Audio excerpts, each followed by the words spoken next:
ci waxtaanee gëstu ko bés bi politique lañ ko jagleel lu jëm nag ci ñii di libéraux yi ndax daañu toog ci bopp Sénégal juróom fukki at ni ko maître Abdoulaye Wade bëggee loolu tontu li ci kanam lay doon ak Safiatou Cissé mi ñu defal gëstu bi gannaaw nag xew-xew bi moo di benn fan ci weeru novembre sunu mbokku chrétien yi di ci màggal ñëpp ñi nga xam ne ñoo di wàlliwu yi maanaam saint yi tey ji nag ñu tànn Saint Paul ngir dikkaat ak yéen ci jaar-jaaram lu jëm nag ci wàllum lancement liggéey yi nga xam ne moom lañ jégleel bus rapide de transit tey ji président Macky Sall war koo def Gora Khouma jiite Union des routiers du Sénégal ci bu mu jokkoo bi waxtaanee na ko ak ki nga xam ne moo di Moussa Sène gannaaw li ci yëglekaay yi ak yéenekaay yi Abdoulaye Bob di ñu ko nafaral sunu gan si ñaareelu xaaju xibaar yi di Serigne Mbacké Ndiaye monsieur le ministre jiite convergence libérale et patriotique waaye itam di coordonnateur u rappel léegi-léegi ñu ñëw ci yaatal gi.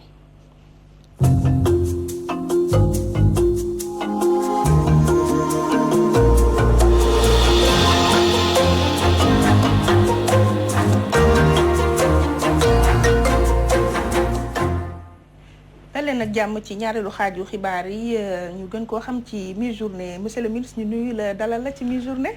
mais maa ngi lay fay Ndeye Fatou mais vraiment mënuma ko bañ a wax seen journal bi macha allah c'est très riche c'est varié. am na solo bu baax maa ngi leen ci félicité bu baax a baax. jërëjëf merci beaucoup xam naa nag dañuy wéy ci mi-journée bi daal di dugg ci gëstu bés bi dina la yittee lool mu di juróom fukki at libéraux yi war ko jiite Sénégal loolu la président Wade bëgg ndax dina mën a nekk am na it ay jafe-jafe yoo xam ne nemmeeku nañ ko ci parti démocratique sénégalais waaye itam bi njabootu libéral ni mu tasaaroo yee ndax dajale ko dina yomb tontu li ak Safiatou Cissé lay doon. yi dinañ toog ci boppu nguur gi lu toll ci juróom fukki at loole nag doon ab bëgg-bëgg kii fi nekkoon njiitum réew di Abdoulaye Wade gannaaw ba mu jëlee woon nguur gi ci atum 2000 lu nu mel nag ndax dina antu Abdoulaye Mbow di ab taskati xibaar xelam màcc jëm ci wàllum politique di ci andi ay leeral. antu ndax dam dina antom déet Abdoulaye Wade da ko waxoon ba muy nekk président ndaxam parti socialiste bu fi nekkoon jiite na réew mi ñeent fukki at ñoom ñu bëgg jiite réew mi juróom fukki at jàpp naa ne loolu du ñoom ñoo koy décider ñoom mënuñu nekk ci ay stratégie politique pour loolu mën a antu waaye nañu jàpp ni peuple sénégalais bi nga xam ne mooy peuple souverain peuple sénégalais bi nga xam ne moo yore ay carte électeur am moom mooy tànn élection bu jotee kan la bëgg mu toog ak kan la bëgg mu dem donc ñoom duñu jàpp ni ñoom dañ fiy toog juróom fukki at déedéet sénégalais ñoo koy décider ndax xam libéraux yi la ñuy wéy di woteel wala boog woteel bi nga xam ne ay technopolitique lañu. lu ni mel nag mën na antu bu fekkee ne kii di njiitum réew mi di Macky Sall wàccoo na ak li mu diggee woon loole nag di xalaatu Assane Samb.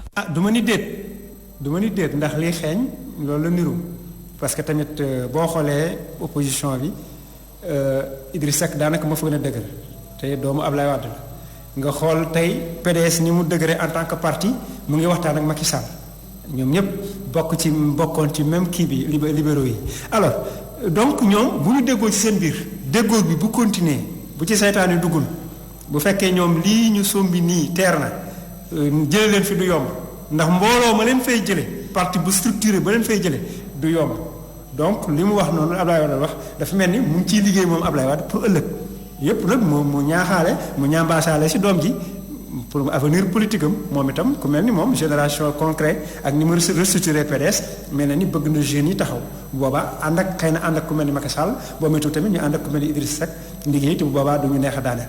ay yëngu-yëngu ñu nemmeeku woon ko ci biir parti démocratique sénégalais gannaaw ba kii di Omar Sarr ak ay ñooñam taxawee thème di jàmmarloo kii di Karim Wade ak papaam taskatu xibaaru des médias bi di xamle ni ëllëgu fondeur yooyee ñu ngi ci biir parti démocratique sénégalais bu fekkee ne bëgguñoo des gannaaw.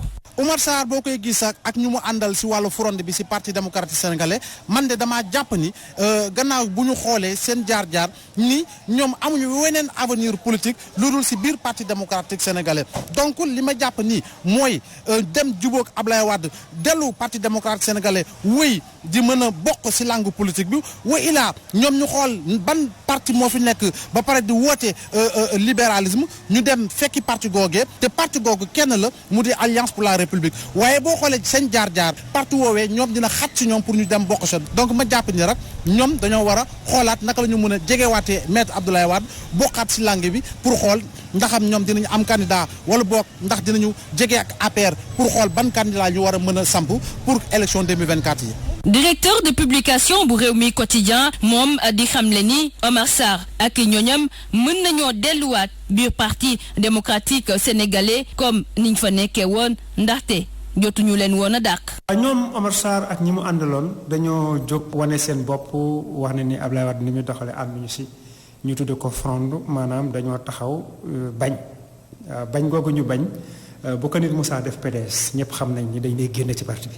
dal nañu bëree bëri mais bii yoon kenn dàqu leen loolu nag xaw nañu jaaxal tuuti ñàkk yi leen ñàkk dàq nag mën na tekki ni Abdoulaye Wade li mu bëgg mooy ëllëg si biir aussi mu dugal mu xëccaat leen ci wetam parce que génnuñu parti bi waaye mën nañ leen xëccaat ci wetu Abdoulaye Wade loolu du jafe surtout ku mel ni Omar Sarr ak Maître Amadou Sall nga xam ni seen relation Abdoulaye Wade dafa yàgg te dafa dëgër donc comme dàq ñu leen mën nañ jàpp ni ñu ci parti bi ba léegi te saa ba neexee Abdoulaye Wade rek boo ma tuddee leen dugalaat te neex gi dafay yomb ndax dafa mel ni daje gi muy dajeek Macky Sall jubóo gi ñuy jubóo joxante loxo gi ñuy joxante loxo li muy wund mooy ëllëg si biir ñoom ñu ànd ci politique liggéey te bu ñu bëggee ànd ci politique liggéey nag du ñu bàyyi ñi nga xamante ni démb ak barki démb ñoo àndoon di liggéey ñoom itam ñu ngi ni tekk di déglu nag xool fan la affaire yi di teer ak ñoom nan la ñuy taxawee. ginnaaw ñeent fukki atu socialiste yi Abdoulaye Wade amoon moom tamit mbëbëtu libéraux yi yore nguur gi lu toll ci juróom fukki at lu nu mel nag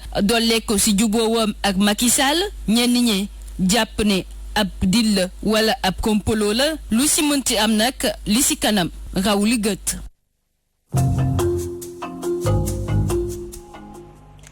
Safietou Cissé raw li gët waaye nag balaa ñu cay yegg rek ñu taxaw am ci tuuti seetlu ak sunu gan di monsieur le ministre Serigne Mbacké Ndiaye monsieur le ministre xool nga élément wu Safietou Cissé bi ndax ñii di famille libérale mën nañoo toog ci bopp Sénégal juróom fukki at. mais mën nañu fi def suñu ëpp juróom fukki at. ah oui ah oui parce que. dégg naa léegi mon ami Mbow di wax ni du ñoo koy décider. du ñoo koy décider waaye ñooy def lu tax loolu mën a am. parce que. boo xoolee Sénégal 1960 le parti socialiste nekk ci bopp réew mi Senghor jiite ko. ba 80 muy ñaar fukki at. Abdou Diouf remplacé ko 80 ba 2000. waaw mais à partir de 2000 la Sénégalais gis ci réew mi loo nga xam ni yaakaaruñu woon ni mën na fi am. maanaam. par exemple boo jëlee ay infrastructures. muy tali muy ay échangeurs autoroute ak yeneen ay aéroport ay yoo nga xam ni sénégalais jàppoon nañ ni mënta nekk ku nekk gis le premier gouvernement libéral avec Abdoulaye Wade dañ fi def. Wade quitté Macky Sall ñëw continuer loolu. engagement bi mu jëloon wax na ko xaw ma wax ko mais ci jëf loolu lay wane daf naan Abdoulaye Wade mii nga xam ne moo ma nàmpatal ci politique. fu mu def benn dinaa fa def ñaar wala ñett. donc ñu gis ni sur le infrastructurel ak même sur le plan social. ndax boo jëlee lu mel ni bourse familiale. léeg-léeg da ngay waxtaan ak daay toon toujours sama xarit Malick Gakou di ko je le salue au passage. bu daan reetaan ay bourse familiale ma ni ko. yàlla baaxee na la bu la neexee soo xëyee dépenser 1 million. macha allah yàlla na yàgg te yokk faale wu bourse familiale. mais dama lay nettali benn nit boo nga xam ne pour wane importance loolu ma nga dëkk Njéyeen si rax ci ginnaaw xombal xëy na mi ngi may dégg. mu di ñu wax ne moom doomu baykat li mais daawul bay ndax yàlla wërsëgalu ko lu njobootam mën a dunde donc day def su xëyee samedi yenn marché Touba Toul bu dimanche mu dem Kaba bu lundi mu dem Ngoloxteen mardi mu dem Kër Sambakan ainsi de suite ba semaine bi jeex. fu ci nekk bu fa yendoo ba ngoon jot la muy am ci dugal génne. moom la waa këram di dunde mu ne année boobu y a 3 ans de cela bi ñu koy wax dañ ko fay 25 000 francs fekk nawet bi di ñëw. mu jënd 50 kilos ceeb ak diwlin weccet bu mu bàyyee ko jabaram def ñaar fukki fan ak ñett yoo nga xam ne ci tool yi lay yendu guddi mooy tax bu ñibbisi. mun nañu li ma am ren ci dugub ak ñebbe mën naa ci dund ñetti at ndax 25 000 francs yooyu moo ko may. donc pour dire que. libéraux yi. non seulement Abdoulaye Wade tàggat na ay ndaw yoo nga xam da leen a yar depuis bi ñu nekkee xale ñun ñoo nekkoon première génération de responsable UJT boobu kenn doon wax UJTL parce que ni ma koy fàttalee PDS parti socialiste la woon nekkul woon un parti libéral. waaw loolu de ump na ñu bëri. waaw ñu bëri ump na leen. parti socialiste la woon parce que boo xoolee l'article 2 des statuts du PDS. dafa wax ni le PDS se réclame du courant le but ultime du PDS est de réaliser au Sénégal une société socialiste et démocratique et ainsi de suite. Donc c'est un parti socialiste. En 1976 la Senghor indi la loi sur les courants de pensée un parti socialiste mu ni parti bi fi njëkk mooy choisir courant bu ko neex teg courant socialiste marxiste-léniniste ak courant libéral PA yi ñëw judduwaat nekk un parti marxiste-léniniste PDS nekk donc jël le libéralisme. Alors donc PDS Abdoulaye da tàggat na ay ndaw yoo nga xam ne tey boo doon lamb ñi ñu yaakaar ni war nañ leen mën jox réew mi fukk yoo jël 7 yi ci famille Abdoulaye la bokk lim nañ ko fi léegi. waaw ak ñeneen ak ñeneen ñoo nga xam limuñu leen. donc ñi nga xam ne ñoom la ñu yaakaar tey ñu yenu réew mi fa lañ bokk. li nga xam ne liggéey nañ ko sur le plan infrastructure ak yeneen yóbbu Sénégal fu kenn xalaatuloon. nga defee ni bi Sénégal yi dóor France en 2002 hasard la du hasard. ah lu tax. parce que la plus belle réalisation bi Abdoulaye defoon mooy joxaat confiance aux Sénégalais ba Sénégalais bi gëm ni français bi mënu ko yóbbul dara américain bi mënu ko yóbbul dara c'est important au plan moral au plan psychologique. donc loolu boo ko réaliser cim réew. def fa 12 ans dem sa doom jël am def 7 ans di defaat 5 ans. boo ko boolee muy 24 ans. te ñi ñu yaakaar ni en 2024 war nañ mën a jël réew mi bokk ci sa njaboot mais mën nañ yaakaar ni PDS war na mën a def lu ëpp 50 ans. waaw mais balaa ñu cee yegg nag lu jëm ci tekk-tekk moom ñàkku fi ndax njabootu libéralisme tasaaroo nañ juboo président Wade ak président Macky am na lu ko bloqué muy mbiru Karim Wade ndax dina yomb kon.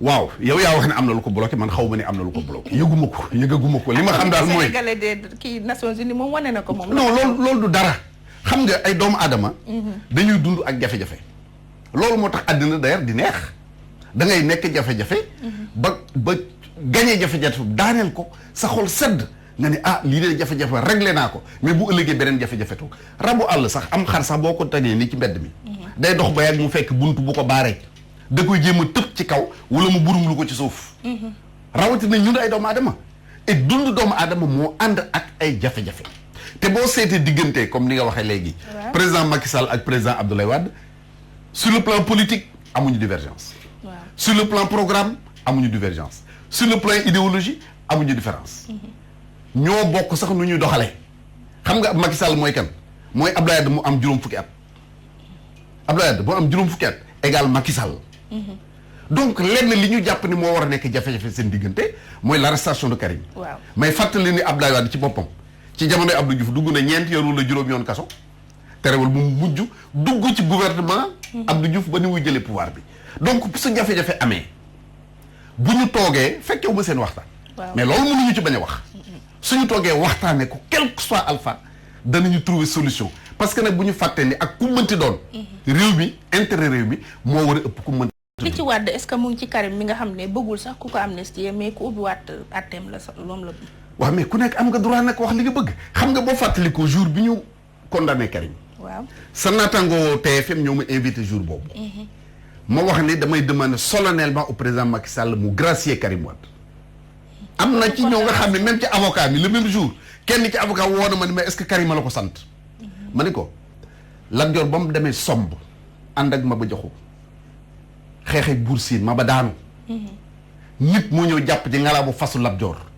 ni ko fii taxuñu war a jóg nañ ñibbi Kajoor li mu bëgg a foofu mooy nit boo àndeek moom am nay jamono li baax ci moom doo xaar mu sant la ko parce que du la ko sant am na loo nga xam nit du la di kaay defal ma nangam xam nga sa waajoo àndal muy xeex ñu njatt ko di ko dóor ba muy bëgg a dee du la ne ndey faatu daw sil atte ma yow yaa war a xam ne ah sama waa ji jekkati na fexe ko atte c'est simple que ça donc Karim mën na wax li mu bëgg mais diggante li mu bëgg ak li mën a nekk li man nekk mooy am donc li mën a nekk man xaw ma ko mais li am solo te ma gëm ni mooy am mooy ñoom ñaar diggante Abdoulaye Wade ak Macky Sall ñu joxante loxo yàgg naa ko wax daf ma mës a wóor ni bis bu ñu toogee ñoom ñaar rek jàmm am parce que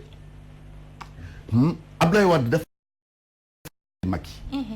Macky am cofeel goo nga ci Abdoulaye il faut que ngay wéet ak kenn ku nekk ci ñoom di wax ak moom pour xam dañ lay wax sax ba wax la loo nga xam ni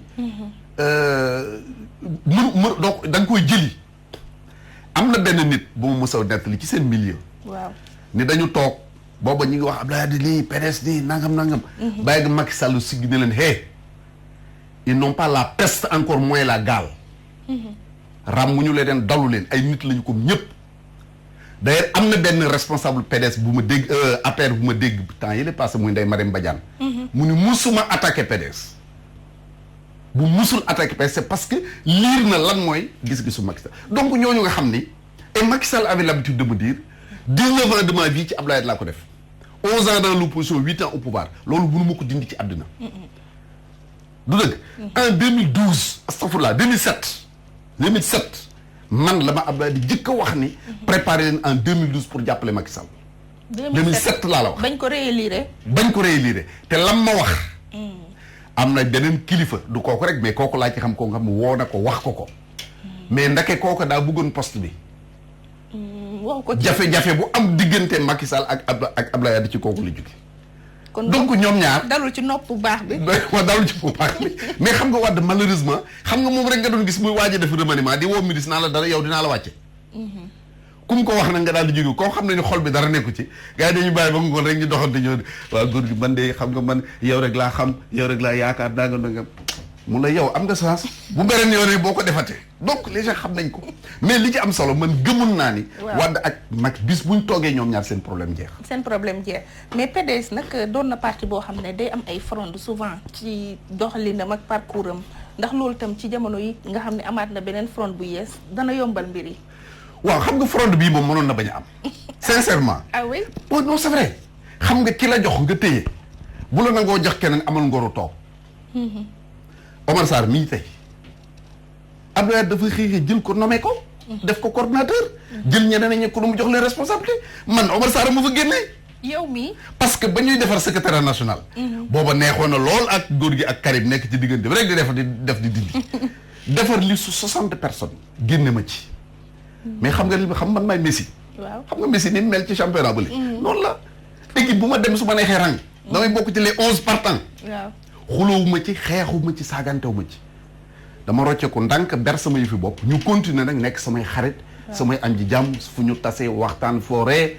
ko xewle ma dem su ma xewle ñu ñëw ainsi de suite. donc Abdoulaye Wade mi ko joxoon.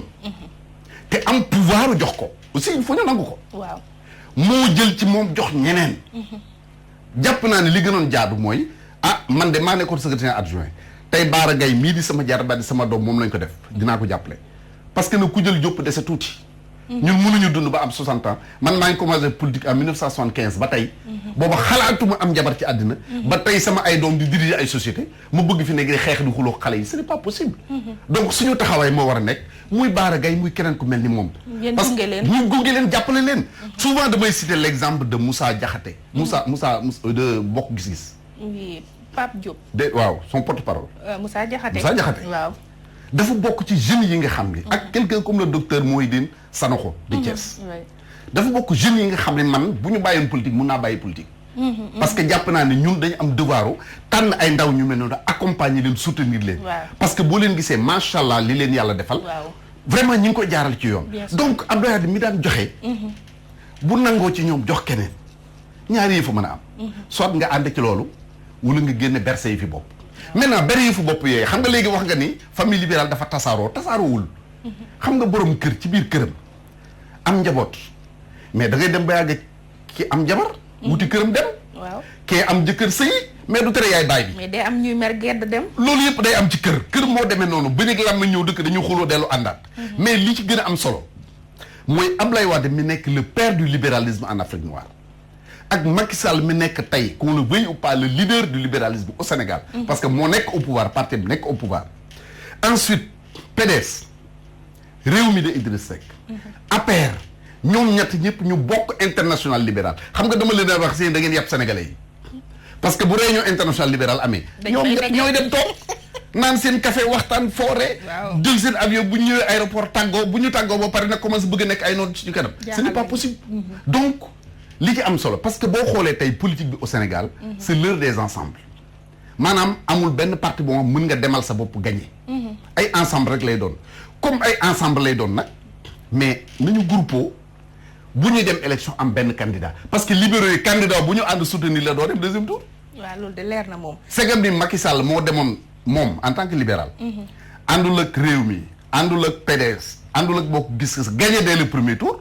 waxuma la un candidat libéral boo nga xam ñooñu ñëpp dañ lay soutenir. famille libérale ñoo koy ngemb. absolument. wàllu élection ak kañuy boot ak kañuy jiital 3e mandat de jur na coow lu rëy ci biir réew mi ban xalaat nga ma ci mën a jukkil. amul raison wax ji sax moo amul sens xam nga lu tax. man bind naa ci presse wax Macky Sall ni ko coow li am.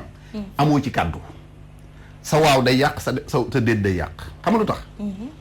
tey bu ni woon c'est fini man dootuma def beneen mandat pare naa ci parce que.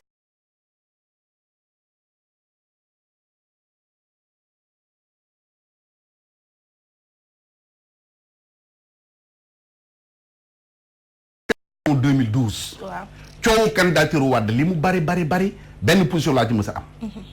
conseil constitutionnel mooy wax kuy candidat ak ku dul candidat. ku mu ni candidat nga d'accord naa ni candidat ku mu ni du candidat pour man du candidat.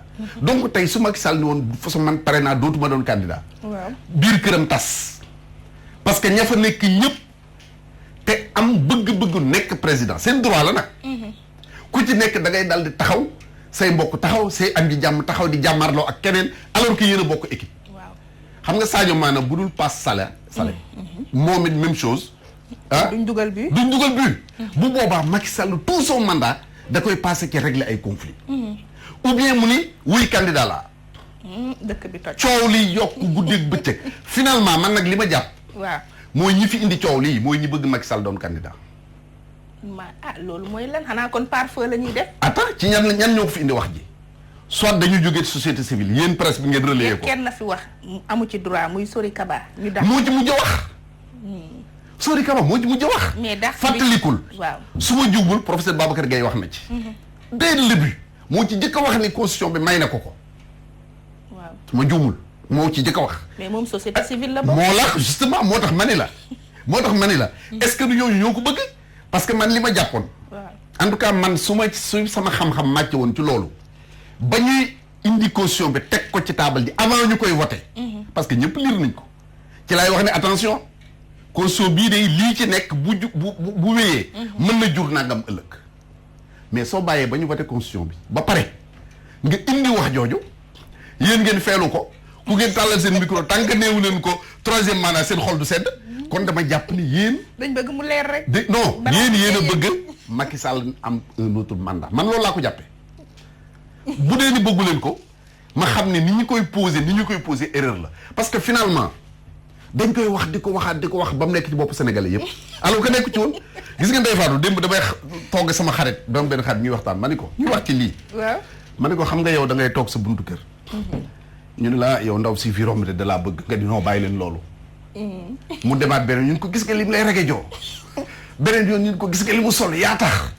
finalement mu def ko ci boppam. donc jàpp naa ni ñi koy wax daal. ñoo xalaatal Macky Sall peut-être lu mu xalaatu parce que xamul lu nekk ci xelam. mais en tout cas moom en tant que président. Gumba am na métier mu dul tëbi teen. Gumba. waaw am na métier mu dul tëbi teen. chantier yi mu ubbi fi mu bëgg a jëbale Sénégal. mënul ànd ak di wax ay waxu mandat ak ay waxu nax sa xëdëg. na consacré wu ci loolu ku ci bëgg a wax ci ba suba mais du changer ci position. kon daal ñu def ko faux débat tegee ko ne. pour man c'est un faux débat. parce que li wóor mooy. ak lu mën di xew élection bu jotee ku bëgg a doon candidat la conseil constitutionnel la valable na wala valable loolu sax nag du li ëpp solo. lan moo xam nga 2012 xeex nañ fi ba sonn ni Abdoulaye bëggul warul doon candidat. conseil constitutionnel ne candidat la 2012. waaw n'est-ce pas. mais sénégalais yi ñu ko doyal nañu. loola rek moo am solo le dernier mot qui revient au Sénégalais. peuple comme man wóor na ma ne élection kenn mënu ko sàcc Sénégal. loolu moo am solo. moo ci am solo waaw mais duñ la bàyyi dañuy wéy yow ci mi-journée bi daal di wutali benn fan ci weeru novembre nga xam ne suñu mbokk chrétien yi dañ ci màggal way dawdo yi wala sax ñi nga xam ne ay walliwu lañ ci seen diine tey ji nag ñu taamu ci Saint Paul moom nag am na ci jaar-jaar Alxayri Aydara moo ciy dikkaat ak ñun. mu ngi juddee ci Tars ville bi nga xamante ne ci sud de Turquie la nekk ci jamono yi tàmbalee ba ère chrétien Paul moom nag dañ ko daal di yar ci judaïsme ñu daal di ko tabb grade rabbin Gamaliel ba tax na njabootam ñu daal di ko yóndee fële ci Jérusalem moom nag nekkoon na ab théologien bu mag xel bi ñaw ba pare mu bëri xam-xam buñ koy tudd ci récit des apôtres fanweer at dong la amoon mu daal di tàmbalee di toroxal képp ki nga naan Jésus mooy ki nga xamante ne dañ ko daal di crucifié ñu daal di ko dekkilewaat moom mu daal di wone boppam ni ki ennemi bu xarañ la ci bépp chrétien bokkoon na ci sax ñi nga xamante ne ñoo lapidé woon Étienne bi nga xamante ne ab disciple Jésus la woon bi ci ay fan yi tegoo rek mu daal di jàpp di dugg ci kër yi di daal di génne jigéen ñi ak góor yi képp ku gëm Jésus di daal di leen dugal ci prison bi waaye nag moom ka destiné